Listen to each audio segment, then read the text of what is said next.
नाज़रीन इकराम, अस्सलामु अलैकुम वरहमत उल्लाहि वबरकातुह। मदरसा ओल्ड बॉयज़ एसोसिएशन का वफ़द बोर्ड चेयरमैन से मिला। नाज़रीन, चेयरमैन से मिलना अहम नहीं है, अहम यह है कि उनसे क्या बातें हुई और उन्होंने क्या कहा, ये अहम है दोस्तों। अब चलते हैं ख़बर की तरफ। क्या है ख़बर?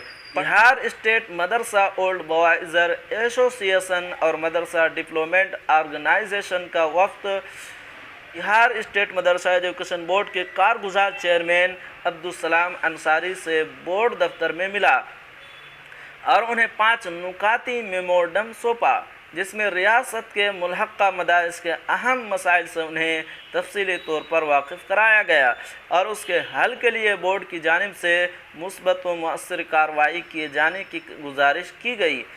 चेयरमैन अब्दुल अंसारी और सेक्रेटरी सईद अंसारी ने वफ़द को यकीन दहानी कराई कि तमाम मुतालबात पर संजीदगी से गौर किया जाएगा और उनके मसाइल हल के लिए मुअस्सर कार्रवाई की जाएगी।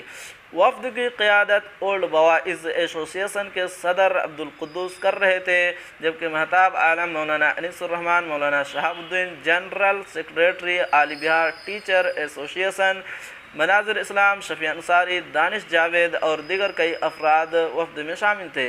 वफ़द ने गुलदस्ता और माला पेश करके कारगुजार चेयरमैन अब्दुल अंसारी को मुबारकबाद पेश की और नेक ख्वाहिशात का इजहार किया।